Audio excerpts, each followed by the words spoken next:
A Bullet in the Ballet by Caryl Brahms and S.J. Simon. Abridged and read by David Rumelle. Episode 10. All is prepared for the gala performance of the Stroganoff Ballet Company. But will there be yet another murder during Petrushka? There was an ugly undercurrent in the house that night. It whispered through the stalls, murmured through the dress circle, and broke into open speculation in the gallery. There were many in the audience who'd never seen a ballet before, but then neither had they ever seen anybody murdered, and they were cheerfully willing to submit to the first in the hope of the second. Their eagerness contrasted sharply with the anxiety of the regular balletamains. The latter all had the air of having been drawn to the theatre almost against their will. There was none of the frantic discussion, the keen dissension, and the brittle cooing of friendly enemies that characterises the more normal evenings of ballet. They looked uneasily at each other or shuddered their mutual disgust, as some sensation lover found temporary diversion in gazing at them. Even the programme girls were in a state of tension. Nobody bought chocolates. At 8:20 Lord Buttonhook arrived, alighting from his Rolls-Royce, an ermine on one arm, a sable on the other, beside him a secretary. They swept grandly past the welcoming Stanley and established themselves in the royal box. A moment later the secretary was phoning the office on the apparatus that had been specially installed that afternoon. He was telling them that nothing had happened yet. Stroganoff wandered in, made a vague speech of welcome. "It is a great pleasure you come, but Benoit, he would have been better," and wandered out again. "Oh, what a sweet old man," said the ermine. "Poof," said the sable, in unconscious plagiarism. Meanwhile, the Old Bailey portion of the audience had found to their disgust that Petrushka was not the only item on the programme. Before the murderer could reasonably be expected to get busy, they'd have to sit through 2 ballets. Mournfully, they studied their programmes. Lysel Fides, a choreographic poem in the form of a reverie. What was all this? The lights were lowered. Voltaire rapped sharply with his baton on the conductor's desk. The curtain was a dark stain screening the stage. The reassuring notes of Chopin floated out of the house. The ballet goers relaxed. Nothing could really be wrong with a world where they danced Sylphide. "Pretty," said an Old Bailey knight approvingly as the curtain went up, but halfway through he got restless. It was not a good performance of Sylphide. The movements were jerked, the soft lines turned to angles. It was danced by a cast that were afraid. The moonlit glade was oppressed with a general anxiety. Nobody was really sorry when the curtain swished down to the usual polite applause. Buttonhook's secretary was on the phone. The news editor was sharp. Would they kindly refrain from disturbing him until something had happened? The alternative story was already set up anyway. To Quill, the interval seemed endless. He wandered unhappily backstage, smiled wanly at Navajno's frantic direction to the scene shifters, evaded Arienskaya with a practised neatness, exchanged a few reassuring words with his men, and wandered back into the auditorium. Ajax, an allegoric fantasy in one act, choreography by Navajno. The Old Baileyite suffered patiently as Ajax leapt his defiance over the miscellaneous collection of rocks. There seemed a sporting chance that he might stumble over one of them and break his neck. In his dressing room, Kasia sat talking to Rubinska. The sympathetic Sergeant Banner on guard pretended not to listen. Kasia was making an effort to appear light-hearted. Rubinska had given up pleading. She too was calling on her. Courage. They were arguing about their wedding. Kasia was stating firmly that nothing would induce him to invite Petunia Patch. Rubinska said nothing would persuade her mother not to. Stroganoff's shining dome bobbed round the door. "You are ready, no?" Together, Stroganoff and his 2 children wandered arm in arm down the corridor. For once, Volti Subito was watching the stage. The music fell keenly on the ear. The noises of the fair bore an added message of excitement tonight. The shifting and drifting of the crowd began. As they passed, they eyed each other warily. So many extras on the stage tonight, so many possible killers. The street dancers went through their routine. They were keyed up. The crowd caught something of their excitement. This was a real performance at Petrushka that the Ballet Stroganoff was giving. The Old Bailey-goers shifted restlessly. "Is that him?" they asked every time a fresh dancer appeared in the centre of the stage. Engulfed in his magician's robe, Putik bobbed out between the curtains at the puppet booth.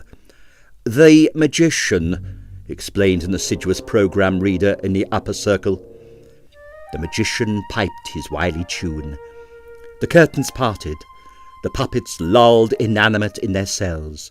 The doll eager in her stillness, the Moor lackadaisical, and Petrushka, his face so quiet it might have been a mask. "They are all dead." The all-night wait had proved too much for someone in the gallery. Peep, peep. The Moor came jerkily to life. Peep, peep. The doll was on her points. Peep, peep. The malevolent magic twitched Petrushka to his feet. A sigh of relief came from Quill. The Old Baileyites, on the other hand, felt mildly cheated to find Petrushka still alive. However, there was plenty of time yet, they reflected. 3 more scenes, 3 more chances. "God, he's dancing well," murmured the Balletto Medico, peering round his pillar. Cascio was inspired. He was dancing with the wild abandon of the dupe who was not master of himself, who twitched to order in a dictated frenzy he had no power to subdue. Through him the doll became something more than the controlled mistress of her feet, and even the Moor lost his detachment and acquired something of the clownish savagery of Fokeen's conception. The applause as the curtain came down was terrific. The house had almost been trapped into forgetting the impending murder. A dominant hand pushed Petrushka into his cell. He was quivering, but still alive. He hammered the walls of his personal hell, mouthing his misery at the image of the magician above him. His arms move, but they are only sawdust. His legs support him, but they are not real. His feet are but 2 black rag bobs. His heart loves the doll, but it does not beat. Cascio was a poignant as well as a passionate Petrushka. The lines of his agony were painted on his face. The feeling of his agony weighed every gesture. His hysterical welcome the doll startled even Lord Buttonhook into a shudder. Terrified, the doll fled from Petrushka's clumsy embrace. "Éperton," said Arienskaya. "Terrifique," said Stroganoff. The scene between the Moor and the doll was almost a relief. The Old Baileyites laughed at the Moor's antics with his coconut. By dint of persuading himself that this was symbolic, Nevajno was putting up quite a creditable performance. The humours of the pas de deux went across with a bang. Here were 2 characters straight out of a comic strip. But into their laughter cut the scream of Petrushka. "He can conduct that one when he wants," said Stroganoff approvingly. In a white rage of jealousy, Petrushka leapt at the pair on the sofa. The Moor sprang up. The rivals clinched in a rough and tumble. The doll fainted ballet-wise on the sofa, one leg in the air. In the wings stood the magician. He was almost in tears. Back to the fair. The rhythm in the orchestra heightened, the rhythm on the stage quickened, the music lashed at the excited crowd. A pair of dancing gypsies took the centre of the stage. Neither of them was Arienskaya, for she had lost an argument. They danced, a band of nursemaids fluttered their handkerchiefs, the bear lurched ominously across the stage, the coachmen flung themselves wildly into a Russian dance, and everywhere carnival figures jerked their grotesque heads. Snowflakes fell softly on the whirling crowds. The audience was deadly still. At the back of each balcony stood a cluster of policemen watching. A tremor passed through the curtains of the puppet booth. Their folds blew out. The orchestra screamed. The puppets leapt onto the stage. Round and round leapt Petrushka. Faster, faster came the Moor's scimitar in hand. Faster, faster, until at last the scimitar cut through the air, and Petrushka lay stretched on the ground. Horrified, the crowd edged close. The piping voice of Petrushka mouthed its pathetic farewell. "Date?" asked the man in the upper circle as the crowd screened the figure from sight. They sent for the magician. He came to lift a sawdust effigy from the spot where Petrushka had died. Reassured, the crowd drifted off, leaving the old man trailing his rag puppet across the ground. High on its booth, the spirit of Petrushka arose, screaming defiance of a tortured world.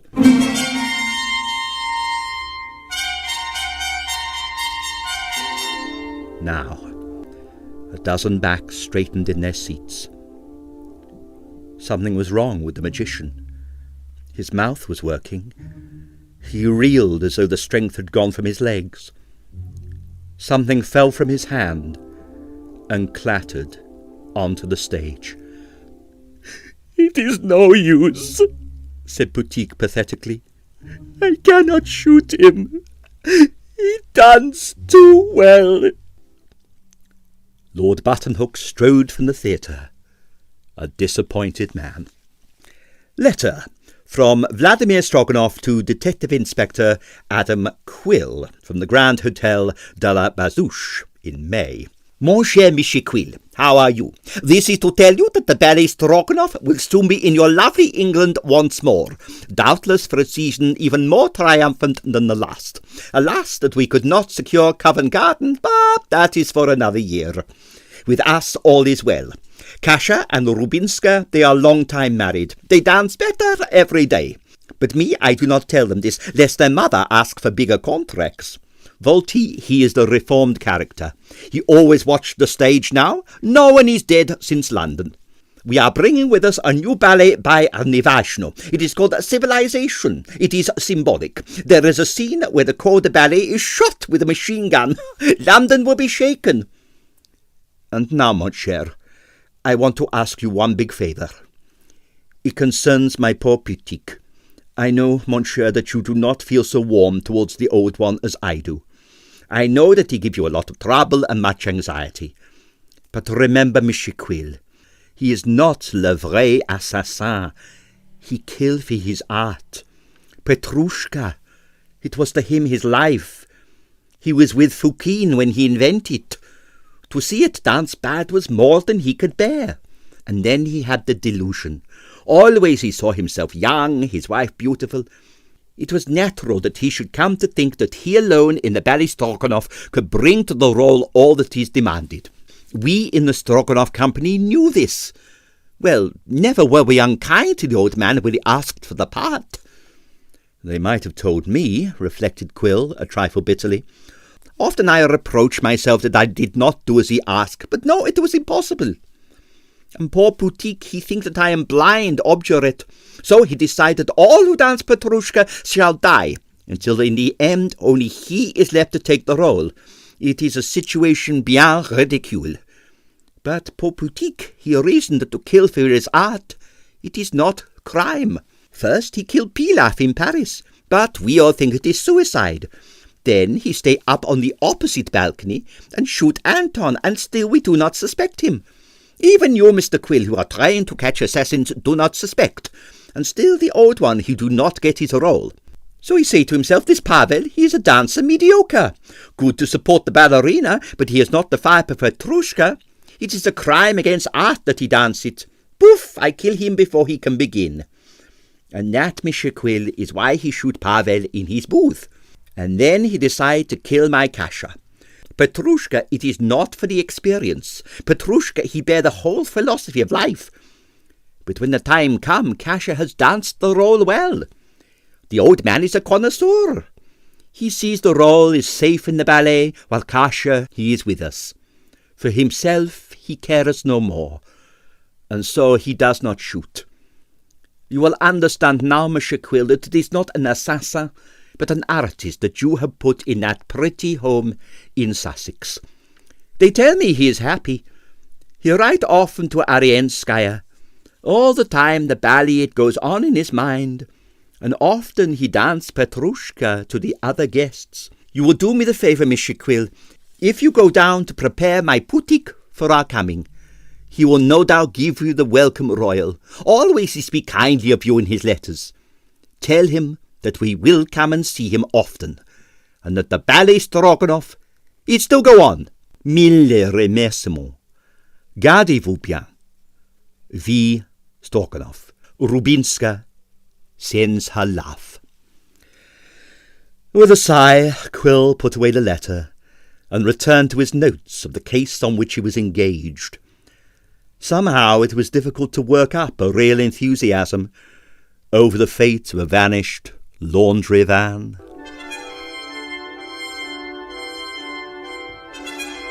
You have been listening to A Bullet in the Ballet by Caryl Brahms and S.J. Simon, abridged in 10 episodes and read by David Rumelle. The announcements and episode resumes were read by Mr. Marc Sinclair. A Bullet in the Ballet was first published in 1937.